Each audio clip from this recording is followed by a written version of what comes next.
Gajah diburu orang karena gadingnya. Rusa menjadi indah karena tanduknya. Dan badak dikejar orang karena culaknya. Gajah yang tak bergading, rusa yang tak bertanduk, bahkan badak yang tak bercula, segera kehilangan keindahannya. Demikian kalau ini kita pindahkan kepada nilai-nilai keimanan. Orang yang beriman dikenal karena ia punya ciri, punya tanda. Apa tandanya? Al-Anfal ayat 2 dan 3 menjelaskan itu. Innamal mu'minun, sesungguhnya yang benar-benar dinamakan orang beriman itu, siapa mereka? Pertama, alladzina idza dzukirallahu wajilat qulubuhum. Apabila disebut nama Allah, bergetar hatinya. Nama Allah sanggup menggugah jiwanya. Bagaimana ini bisa terjadi? Dalam hidup Allah memberikan satu hati kepada kita. Di hati yang cuma satu itu terkumpul sejuta rasa. Apa yang paling mengambil tempat terbesar di hati kita, itulah yang kalau disebut hati akan bergetar. Jadi kalau hati sepenuhnya sebagian besar diisi harta, di sebagian besar diisi pangkat dan jabatan, sebagian besar diisi dengan segala macam yang lain, itu yang akan membuat dia bergetar. Orang-orang yang beriman, sebagian besar hatinya diisi oleh Allah. Nama Allah sanggup menggugah jiwanya, menggetarkan hatinya. Dari sini timbul sikap etika otonom. Sekarang ini pun ditekan orang. Hei, kamu korupsi ya? Biar aja. Orang kan tahu, nggak apa-apa. Tuhan kan tahu, biarin. Tuhan tahu nggak ribut. Tapi kalau orang tahu, 3 orang saja ribut sudah geger. Tuhan nggak ribut katanya. Bagaimana mau menggetarkan hati seperti itu? Orang yang beriman, sebagian besar hatinya diisi Allah.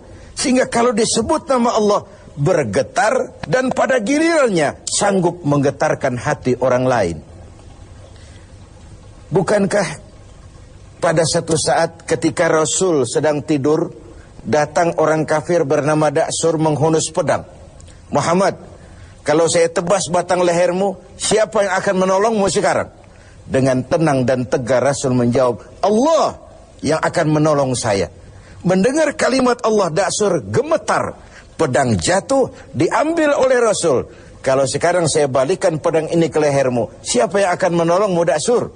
Tidak ada ya Rasul, kecuali kalau kau mau memaafkan saya. Diberikan pedang itu oleh Rasul.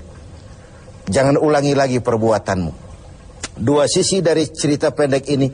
Pertama, bagaimana mudahnya Rasul memaafkan orang yang nyata-nyata mau menghabisi jiwanya. Yang kedua, kalimat Allah ketika diucapkan oleh Rasul yang batinnya bersih, menggetarkan Da'sur, menggetarkan hati orang lain. Yang kedua, wa idza tuliyat alaihim ayatuhu zadathum imana. Orang beriman itu kalau dibacakan kepada mereka ayat-ayat Allah, bertambah keimanannya. Apa ayat Allah itu? Tanda-tanda Allah. Ada berapa ayat Allah? Ada 2. Pertama, ayat yang terucap oleh Allah, biasa kita sebut wahyu. Yang kedua, ayat yang tercipta oleh Allah, alam semesta jagat raya ini. Adapun orang-orang yang beriman melihat ayat Allah yang tercipta, membaca ayat Allah yang terucap, semakin bertambah imannya. Dia berdiri di tepi pantai, bukan main lautan luas terhampar biru membentang, ombak menghempas diri ke tepian. Kalau laut saja begini hebat, apalagi yang bikin laut. Allahu Akbar. Dia tidak memuji laut, tapi dia memuji yang bikin itu laut. Bukan main gunung menjulang tinggi, menunjang angkasa. Kalau laut, gunung saja begini hebat, apalagi yang bikin itu gunung. Bukan main otak manusia. Dengan kemajuan ilmu dan teknologi, nyaris tidak ada yang rahasia lagi dalam kehidupan ini. Kalau otak saja begitu hebat, apalagi yang bikin otak. Dia tidak memuji otak, dia memuji yang bikin otak. Apapun yang dia saksikan, dia kembali kepada Rabbana ma khalaqta hadza batila. Tuhan, tidak satu pun yang engkau ciptakan ini dengan sia-sia. Baik ayat Allah yang tercipta, alam semesta jagat raya, baik ayat yang terucap, wahyu ini, keduanya kalau dibacakan semakin menambah keimanannya. Kita pandai baca ayat yang terucap oleh Allah.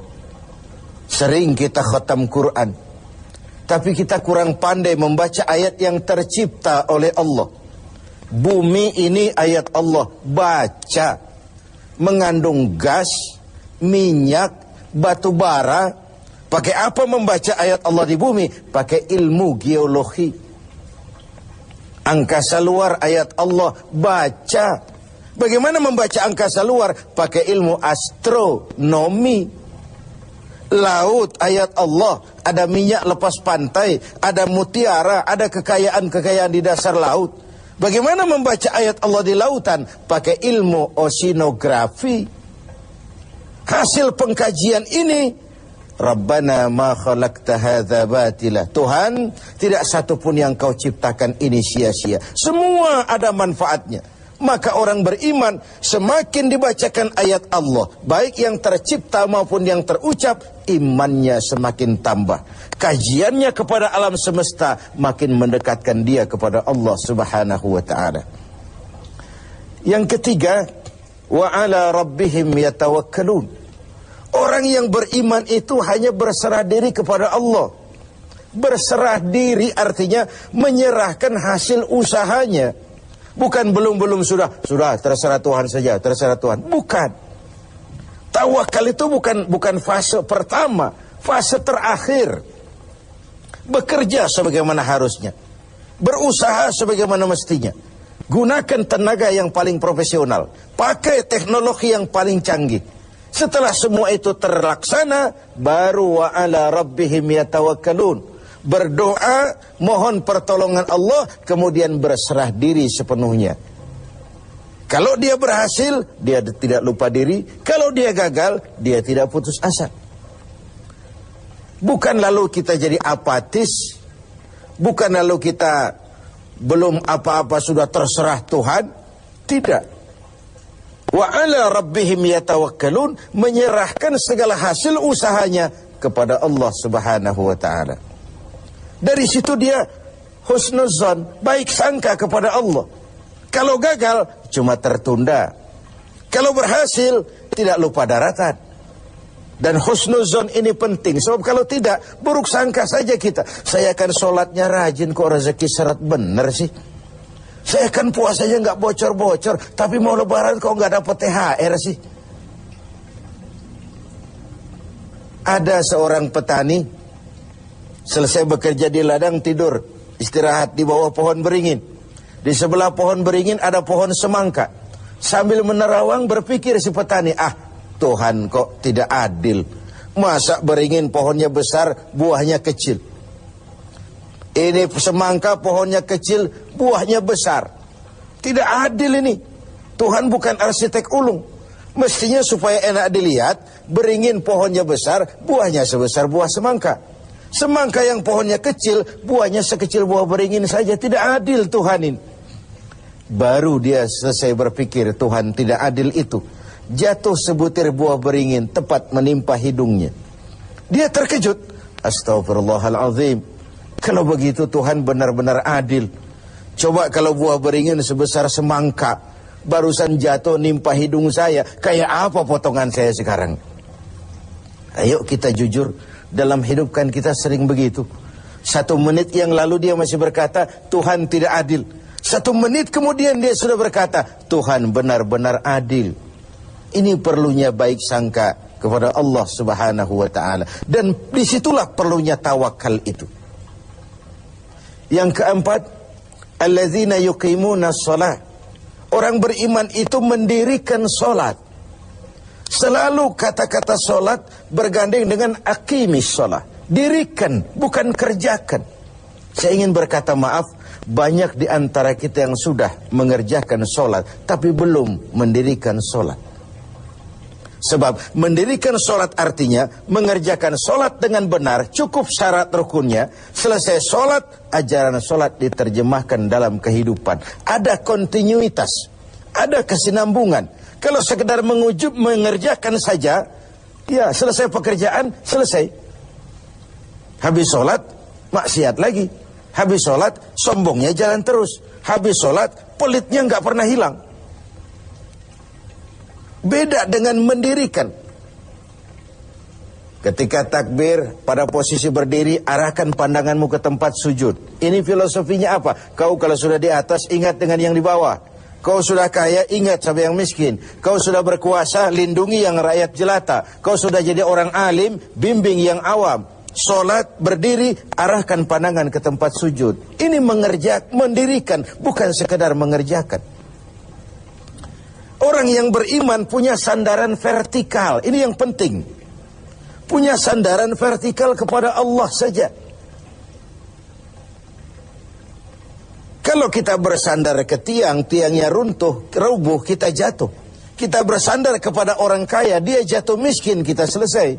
Bersandar kita kepada jenderal, dia pensiun, kita tamat. Orang yang beriman, alladzina yuqimuna shalah, dia hanya punya sandaran vertikal kepada Allah saja. Kalau hidup sudah mulai kita gantungkan kepada manusia, bersiaplah untuk kecewa. Berharap tentu, bergantung hanya kepada Allah. Yang terakhir, wa mimma razaqnahum yunfikun. Orang yang beriman ini menginfakkan sebagian dari harta yang diberikan Allah di jalan Allah. Dijadikannya harta itu sebagai alat, bukan sebagai tujuan. Diperbudaknya harta, bukan dia menjadi budak harta.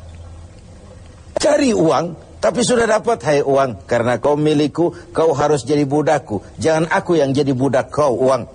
Cari harta, karena kau milikku, kau harus jadi budakku. Jangan aku yang kau perbudak. Wa mimma razaqnahum yunfikun. Saya ingin menekankan, harta kita yang sebenarnya adalah yang sudah kita belanjakan di jalan Allah. Yang kita simpan di bank, kita simpan di rumah, kita simpan di saku, harta kita sementara. Besok dia akan pindah jadi milik orang lain. Tapi yang kita belanjakan di jalan Allah, itulah milik kita yang sebenarnya.